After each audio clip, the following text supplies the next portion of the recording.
I want to say thank you for coming on. Hello and welcome to Multifamily on Fire. We're where we help beginner real estate investors reach financial independence and retire early. Thank you everyone for attending our first live online meetup event. My name is Rachel Lagan. I'm your host this morning, and I'm new to real estate investing myself, which is why I'm bringing in expert investors to share with us their wealth of knowledge. And for our very first guest, I'm so honored and grateful to introduce to you Adam Triple A Adams. Now, if you haven't heard of him, his company is BlueSpruce Holdings. He's partnered in 7 multifamily syndications, has 1,400 doors valued at more than $100 million. Adam, thank you so much for joining us today. Oh, thanks for having me. I'm excited. Yes, thank you. I'm excited too. So can you just take about a minute to introduce yourself and share who you are and what we're going to learn today? Okay, sure. I will introduce myself differently than I've ever introduced myself before, just because I'm so excited about this multifamily on fire today, and I want to change things up. So, Okay. my name is Adam A. Adams, Triple A. Some people call me. I have decided to go ahead and accept that nickname. I think it's kind of cool, and people remember it. Outside of that, I grew up I became this band geek, a total band nerd. I didn't want to play with all the other kids. I just wanted to write music. So I used to compose symphonies when I was really, really, really young. And I decided, because I loved music so much, I decided, hey, I'm going to go to school. I'm going to go to college so that I can teach music, so that I can be a band director. No movie that I ever watched excited me more than Mr. Holland's Opus. And so I just kept thinking about that. But in college, my dad purchased a piece of property for me, and he made me pay him $100 for it for tax purposes. But he gave it to me, kind of. He made me pay for it, but he kind of gave it to me. And that was like my first real experience when I owned a piece of America. I was still in college, literally going to school for music education. And all of a sudden, I sold this piece of property and made a whole bunch of money, more than I had ever made in any year of my life, and more than I was going to make the first year that I got into being a band director. Mm-hmm. And I was just thinking, man, I need to figure this real estate thing out. So I got involved back then, 2005. So it's been about 15 years or so. And in 2007, when I sold that, I learned that I need to be an apartment investor. So in 2007, I started managing apartments. In 2008, I started owning multifamily. So that's the brief history on me. I live in Denver. I host a meetup group. I host a podcast. I host conferences, and I just enjoy life. Oh, well, thank you. That was a great introduction. A new one that you said you never tried before. Never told anyone that I was a band geek. A band geek. Do you still play instruments? I can play them. I don't play them often. Okay. I own a tuba, a clarinet, a trumpet, French piano, and a few others. I own a few instruments, and basically back a long time ago when I was in junior high school, when I was writing my first symphony, I had to learn how to play all of the instruments. So I could probably pick up any instrument and play a few songs on. It wouldn't matter. I can play the harmonica. I can play the violin. It's kind of weird, but I was total geeked out on this one thing, all of junior high and high school and most of college. Oh, wow. That's impressive. I wanted to do band, but they were practicing during recess, so I decided to do recess instead. Well, okay, so we're going to just jump right in. So everyone who's interested in their beginning real estate investors, really interested in learning how to buy your first multifamily property, or maybe you already have properties and you just want to grow your real estate portfolio, that's what we're really going to cover in today. So Adam, I know you said you really started you started in 2005 with residential, right? But in 2008, you really started getting involved in multifamily. So how are you able to buy your first multifamily property? And if you can tell us more details on like the funding and maybe challenges that Yeah. you that arise during that first deal, which they say is always the hardest. It, it, my first syndication 3 years ago was really, really, really hard. My first multifamily that I purchased was, had its challenges, but I had a lot of tenacity and I was not going to take no for an answer. Mm-hmm. So I'll take you back there. This was 2008. So one thing is that I had a company with a lot of employees, and we were doing well. We were netting uh, at least 20 grand a month, and I was in my 20s, and that was a lot for me to net Yeah. in my 20s. I could never figure out how to spend $20,000 every single month. So I decided that I needed to purchase a property with all this extra cash. And back then in 2008, but before we noticed a crash, Mm-hmm. um, my credit was good. I had really solid credit, and I was making all this money, and I was excited because it was going to be no problem for me to close on my first multifamily. So I was looking for duplexes, triplexes, and fourplexes, and I was underwriting and looking up these deals, and I looked up a lot of them, and I was looking at cap rates, and I was looking at, to see how much income it would make. And I I narrowed down more than 100 of these down to 4, and I put offers in on all 4 out of 100, and I ended up going to contract on 2. Going to contract, actually even putting earnest money down too, so that I could close these small multifamilies, house hacking before house hacks existed.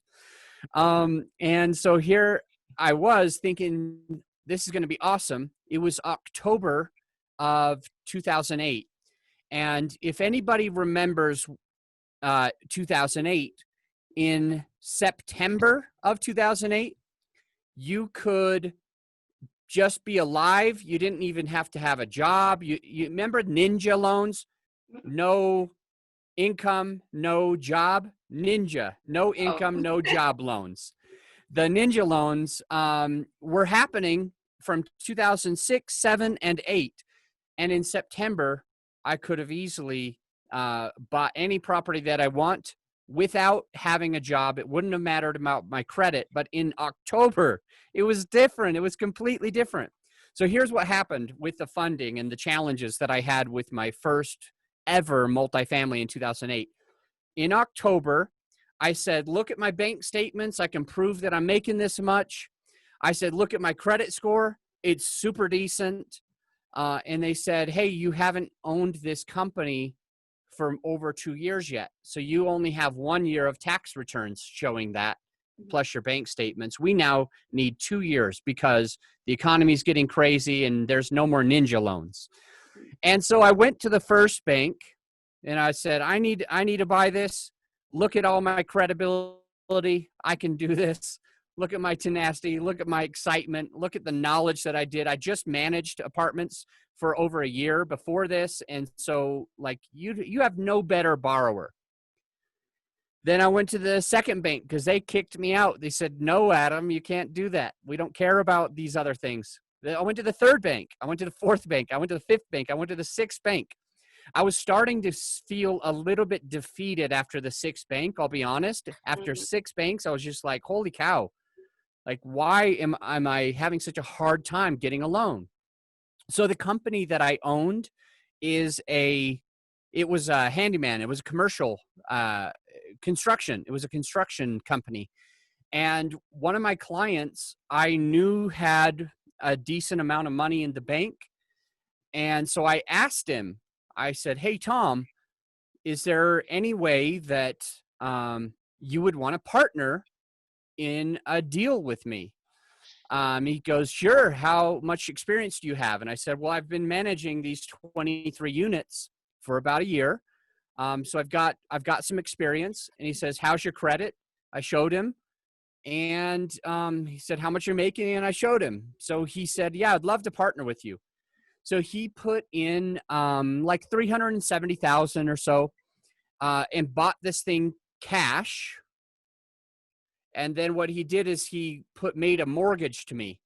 So it was a no money down deal. I didn't pay a dime to get into the first multifamily. I did, however, I did upgrades to the property. And so I did that after I closed on it, but it was an actual no money down deal. The biggest challenge that I would say that came across was all the no's that kept coming to me. No, no, no, no. And it took me back to when I was knocking doors, door-to-door sales. I remember some days I would sell on the first house, the second house, and the third house, and I would be like, I just made a month's worth of income. I'm going to go home. I'm not going to knock on doors in July anymore today because I've already made several $1,000s in just the first 3 hours. And then other days I would knock on doors and the first one would say no, the second one would say no. I would talk to over 100 people, and on some days I would knock on over 100 people's houses, and I would have to go to the next one with a smile on my face and with confidence in my voice again, being able to start that from scratch even after feeling defeated. And so I remember that was kind of my lesson, is when I started talking to banks, I was like, it doesn't matter if you say no, someone's going to say yes. Somewhere I'm going to get a yes. And so the biggest challenge I would say is overcoming that doubt within myself that I think we all feel.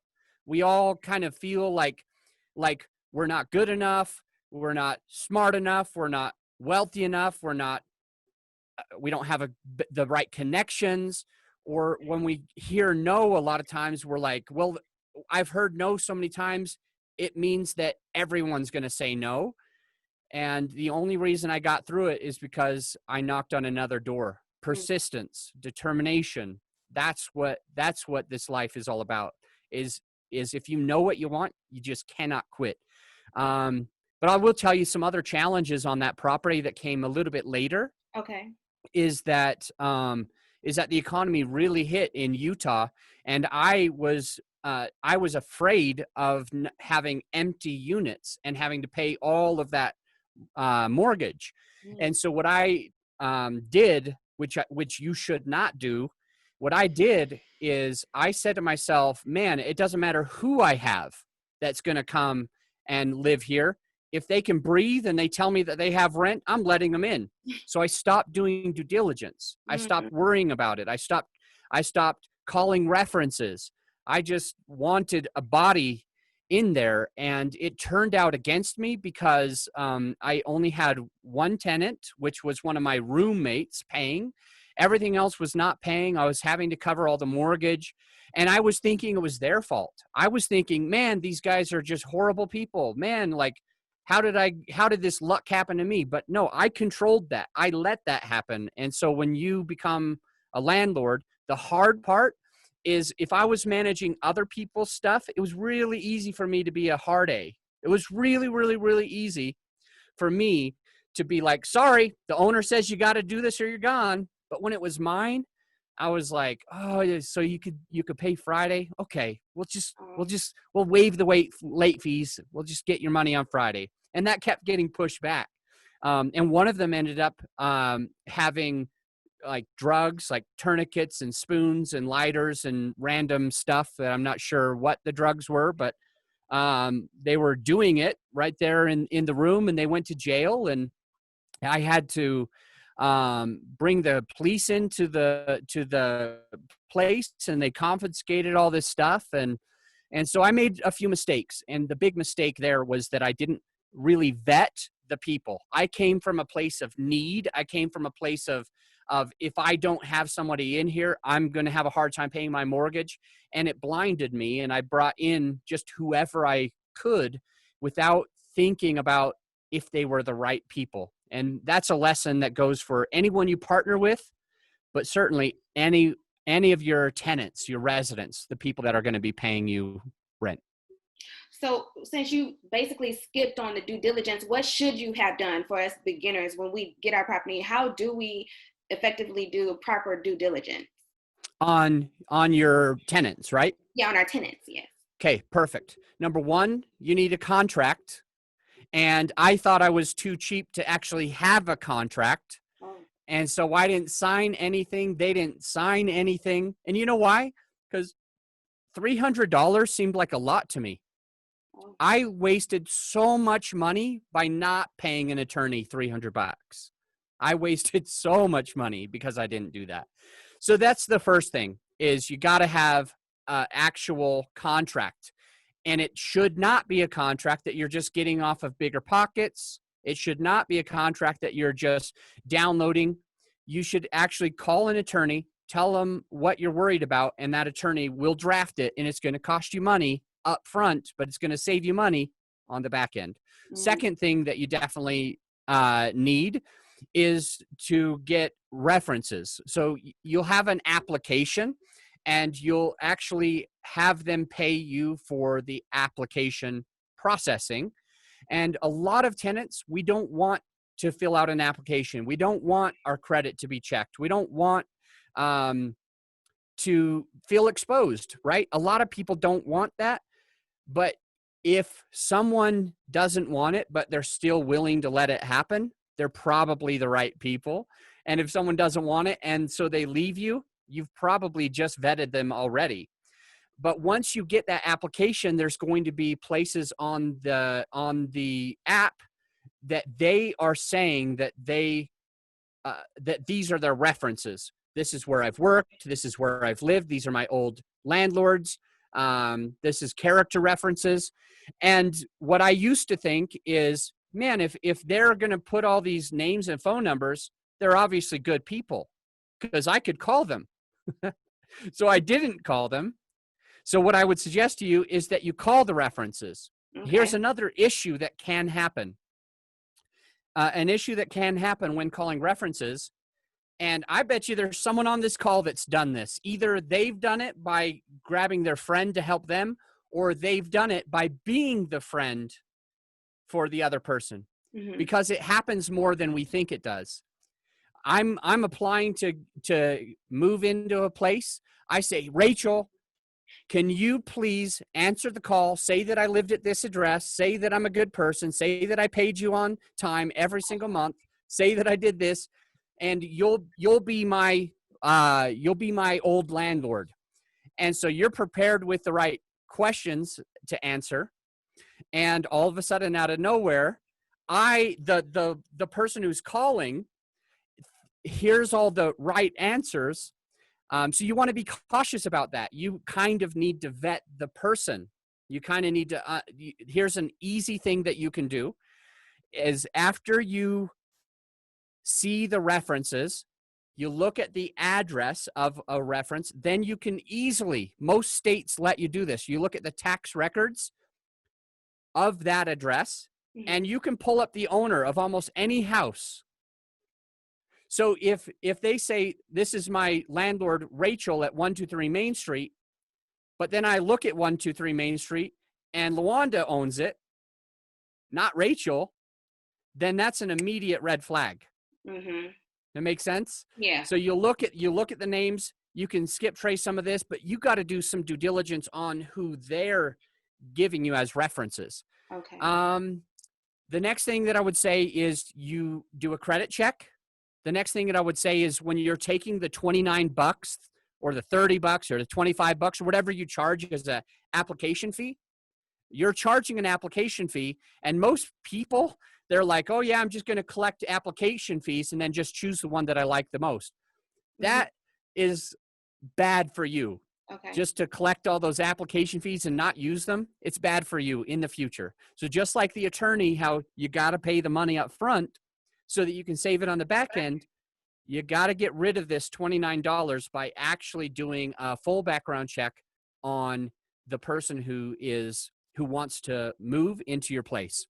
Okay. So there's a few websites that you can go to. Yes, They definitely. cost about $30. Okay. You put in their social security number, and it's easy enough, and it will help you with a lot of this. I would have known that this guy was in jail before if I did a background check. What So those are websites the big would ones. you recommend for that we can for to do background checks? I don't have them up Okay. in my mind already, but they're pretty searchable. They're Okay. pretty searchable. So Okay. you just know that they're going to cost around $29. Okay. And so I have a few more questions because I know we actually Okay. have a two-part series. So if we can answer these a little quickly, so we can get to questions from our attendees here. Okay. But so for beginners, how should we determine what our investment criteria should be? Like what size, what class, type, units, something really quick that you can tell us to look for. Yeah, the main thing when you're trying to decide your own investment criteria is most people think that the way to decide their investment criteria is to decide how much money they have today or who they know today. And I don't think that that's the right step. Interestingly enough, it seems like the most logical step. In my opinion, the most logical step is really just try to think of your end goal and to see yourself in the future where you're going to be and to start working backwards from that. Mhm. Because some people say, I want to own 1,000 units of multifamily. And so I don't know how to get started. I don't have a lot of money right now. So I'm just going to buy a single family rental in the middle of nowhere in a terrible area where there's a whole bunch of crime, terrible schools, and no jobs coming in, because that's the one that I can afford today. That's going to slow you down more than anything ever will slow you down, is by going to the wrong neighborhood, the wrong type of property, and thinking, well, that's all I can afford. There's other ways to do it. Remember, my first deal was a no money out of my pocket deal, $300,000+, multifamily, where someone else got it in. There's always a way. So start with your criteria where you want to be, and stop giving yourself limits of what you think you can do first. So you want to look at the long picture. That's the best advice that I would have to start you off with, understanding how many units, what class, what neighborhood, what size, and your big why is to understand the big picture. Right. So we don't have to settle for something that we think, well, we might want to start with a fourplex or a fiveplex. You can actually do larger if you learn to partner with another Yep. investor, which we will get into within the 6-part series. So you want to make sure that on the meetup group that you all attend, that I'm going to put a link in the chat box so that you all will know when and where when I post that event, so you won't miss it. We'll dive into that deeper. So another question, like a step-by-step process or the timeline of getting our first multifamily property, as a beginner. Great. My timeline as a for a multifamily is Mm-hmm. going to be different from anyone you'll ever meet. Nobody ever shares this advice, and it will sound weird to you in the beginning, and I completely understand why. Most people would say that the timeline would start with either education or it would start with finding deals. Like, the finding deals seems like the most logical first step. My suggestion would be to start with your why, start with your direction, where you want to go, and then you would start with the market that you want to be in, and then it would start with your education. So first you need to know exactly where you want to go and how you want to get there. Just like a lot of the famous people that charter new land, or that are trying to get somewhere new, they don't just randomly just kind of flow through life. They decide, this is where I want to go, this is what I want to accomplish, before they do any of those other steps. So you need to kind of see where you're going, and then what I want you to do is figure out where you want to do this. You're going to do some market research first, like in-depth market research, so you understand where you're going to be. Now that you know your goals, where you want to go, and you know the market you're going to be in, now you can pick the best mentor. So I'm fully on board with paying for mentorship I'm a huge advocate for it. I've spent a lot of money for my mentorships, my coaching, my mastermind groups that I joined. I think it's critical. And a lot of people say, no, I don't want to pay someone to do that. I could ask someone else. I could get it from a book. I think it's critical personally. Mm-hmm. Once you do that, once you have a mentor that is doing the thing that you want to learn exactly, not just a random anything in real estate, but the exact thing that you want to do in the neighborhood that you want to do it, now's the best time for you to start raising money and start getting your property management company in place, because the broker will never give you a deal if you don't have the money in place and if you don't have the property management in place, because they think that you're a joke. They think that you're never going to close. They think that you're just kind of dilly-dallying, like all of their other calls that they're getting of these people that are excited about real estate, but they've never got the money ready and they've never got the property management company ready. Once you have these two pieces, the broker is going to start giving you deals. Or if you're sending out direct mail, there's a lot of other steps that you need to do with direct mail, making sure that you have somebody to answer the calls, making sure that you have somebody to go out to the houses, making sure you have systems in place, paperwork ready to go. There's a lot of steps that people neglect when they go ready, fire, aim. We've all been told you need to just move forward. You just need to do it. And so we all get hung up on trying to go ready, fire, aim, but really you need to go ready, aim, fire. And so these are just some ideas when you're getting a property. Then you need to do due diligence on the property. You have to hire people to help you do that. We can get into that later. Yeah. You got to do due diligence on the property, and you've got to put your earnest money down on the property. And if you don't have earnest money, that's okay.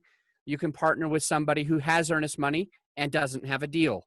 It's a win-win. It sounds like you need money, but they need a deal. So if you don't have the earnest money, you got someone else who does, who wants to partner. And then you finish up with your due diligence on the property. You get insurance. You get insurance. You get the lender, and after you close, it's time for the hard work. If it wasn't hard enough to get to the closing, the real hard work, be clear on this, is once you close, it's not passive income. It's residual income. And you have to work for it if you're operating the property. I hope that makes sense. There's a lot of work to do after you close. And if you neglect it, you're going to lose a lot of money, especially if you raised money from private investors. So when you say it's not passive, it's residual. Can you explain what that means? Absolutely. I believe there's two ways to get passive income. Uh-huh. The two ways to get passive income is to invest in somebody else's real estate deal through a syndication, or to invest in Coca-Cola or any other stock. Okay. Coca-Cola owns Coca-Cola, but you technically own a piece of it. You're completely passive, though. You're a limited partner. The only risk you have when you put $3,000 into Coca-Cola, the only risk you have is that you could possibly lose your $3,000 if Coca-Cola went bankrupt. Mm-hmm. But you don't have to decide on where you're going to put Coca-Cola. You don't have to create the advertisements for Coca-Cola. You don't have to do any of that. They do it. You're passive. And you can do that as a passive investor with people's real estate syndications.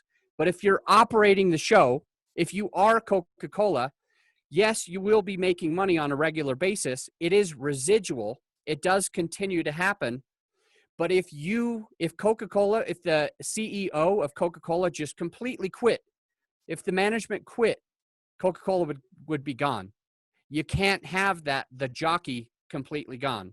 The horse is going to go in the wrong direction. So the same thing happens with real estate. When there's a lot of people saying that this is passive income when they buy a rental, or this is passive income when they buy a fourplex or whatever, it's not passive, because You still have to decide what to do about the toilet, the roof, the tenants, moving them in, signing contracts, making calls after midnight sometimes. It's not passive. It's residual. It's probably better than having a job. It's probably easier on you, and you probably make more per hour than when you have your job. But it isn't passive. You can't just go on vacation forever. You can't just quit. So that's what I mean by that. You still got to work for it.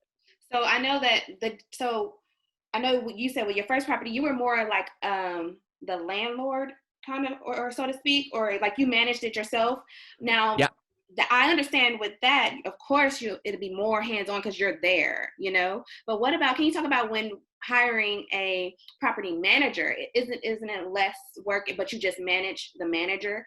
Or how would you, can you talk about that?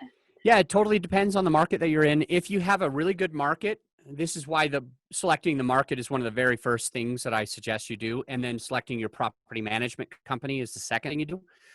The reason why I say all that is because if you have an okay-ish property manager, if you're worried about the cost that it's going to cost you, you're probably going to get a terrible property manager. If you're going to a really rough neighborhood, you're probably not going to have good property managers that want to manage in that area. Most of them try to stay away from D-class properties. You'll have a better amount of property management companies in the C class and even more in the B class properties.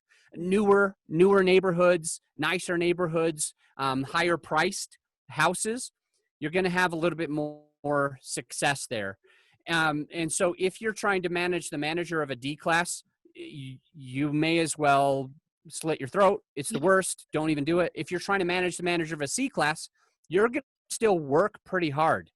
If you're trying to manage the manager of a B or an A class, it's probably going to feel fairly passive. You're probably only going to have to work a week or two per month. You're only going to have to work an hour or two per month if it's a B or an A class. But if it's C class, you're going to have to be focused on it almost every week for a lot of reasons. So I would suggest that you always have a manager, but make sure that you have a good market with a great manager before you ever start looking at a property, before you ever start being interested in an area. And certainly it's less passive when you're managing it yourself, but just guaranteed 100%. If the buck stops with you, if you own it, if you're the CEO of Coca-Cola, you've got a lot of people working for you, but you can't just quit. So you can't just like take a 5-month long vacation and ignore your unit, even when you have a property management company in place. You still have to be available for calls because there's going to be a water heater goes out. There's going to be a tenant move out late at night. There's going to be someone stealing the copper in the basement. There's going to be hail that hits the roof and they need to get your permission on some stuff. There's always going to be work. Okay. And so I want everyone to know that in the chats, if everyone looks, we're going to be hosting the part 2 of the 6-part multifamily series. And we're going to hop on that at 1:45. So I have one more question for you before we hop on that part 2 of this series, because we're going to give you guys like maybe about a 5-10 minute break. If you can answer this quickly, Adam. So always trying to rush me. Only because we're on so short time, but it's so much information, and I hope you guys are really feeling this value that he's bringing you today. But the last question before we take a quick break and come back at 1:45, the link to the Zoom call is in the chat, and it's also on our meetup group. So if you can't find it, go to our meetup page.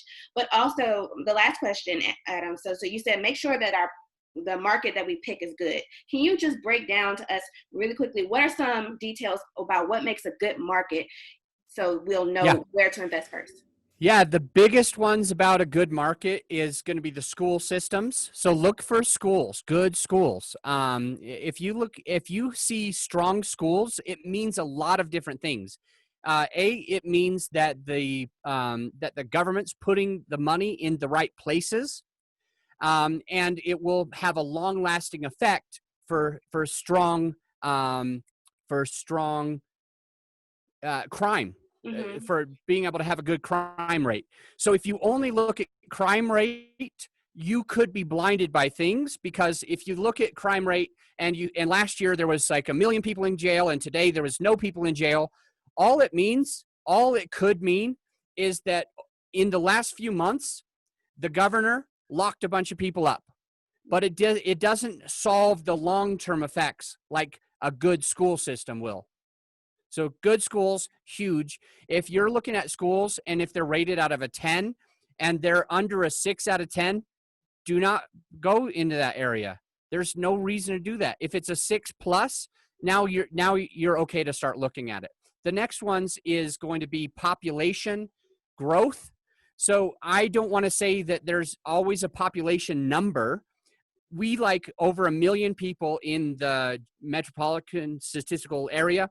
We like over 1 million people, but you might be going to a place where it's 20,000 or 30,000. You might feel totally comfortable with it. The best thing that you can do to understand if it's good or not is if it's been growing 1% year over year consistently. If it's 20,000 people, but they've also been growing 1% year over year for a while, then you can feel pretty comfortable. Mm-hmm. Other things are job growth, job diversification. So you want to see that there's job growth, usually above 2% year over year, usually above 2% year over year. Job diversification means that you don't want to have any industry, and I'm not talking about any company. I'm talking about any industry. So oil and gas, for instance, maybe there's British Petroleum, and there's this Conoco, and there's this, and there's this, but all of them only have like 10% of the market, 8% of the market, 12% of the market, 10% of the market. When you add them up, that's 40% of the market. And so now you shouldn't be buying there. So it's 20% is the max of any one industry, not company. Those are some big ones. Since we're running low on time, I We feel got like those will school, really help crime, a lot. population growth, job growth. Got anything else? There's a lot. We could spend an hour on it at least. So Thank you.